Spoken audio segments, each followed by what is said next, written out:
believes what we've seen and heard? Who would have thought that God's saving power would look like this? The servant, a scrawny seedling, a scrubby plant in a parched field. There was nothing attractive about him, nothing to cause us to take a second look. He was looked down on, passed over.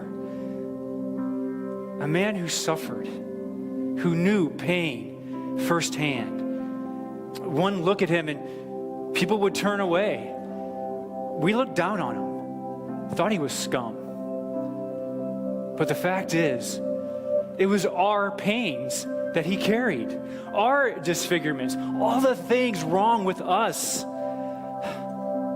We thought he was bringing it on himself, that God was punishing him for his own failures.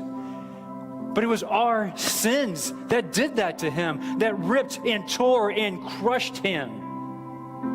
Our sins. He took the punishment, and that made us whole. Through his bruises, we are healed. We're all like sheep who've wandered off and gotten lost. We've all done our own thing, gone our own way.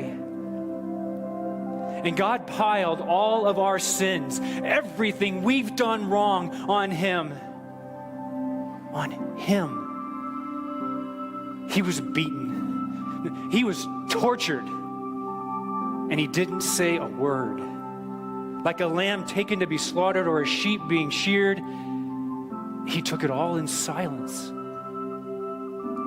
Justice miscarried, and he was let off. And did anyone really know what was happening? He died without a thought for his own welfare, beaten bloody for the sins of my people. They buried him with the wicked, threw him in the grave of a rich man, even though he had never hurt a soul or said one word that wasn't true. But still, it's what God had in mind all along, to crush him with pain. The plan was for him to give himself as an offering for sin so that he'd see life come from it. Life. Life and more life. And God's plan will deeply prosper through him. Out of that terrible travail of soul, he'll see that it was worth it and be glad that he did it. Through what he experienced, my righteous one, my servant, will make many righteous ones as he himself carries the burden of their sin.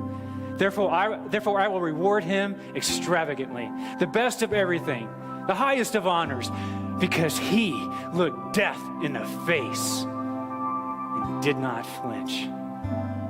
He embraced the company of the lowest.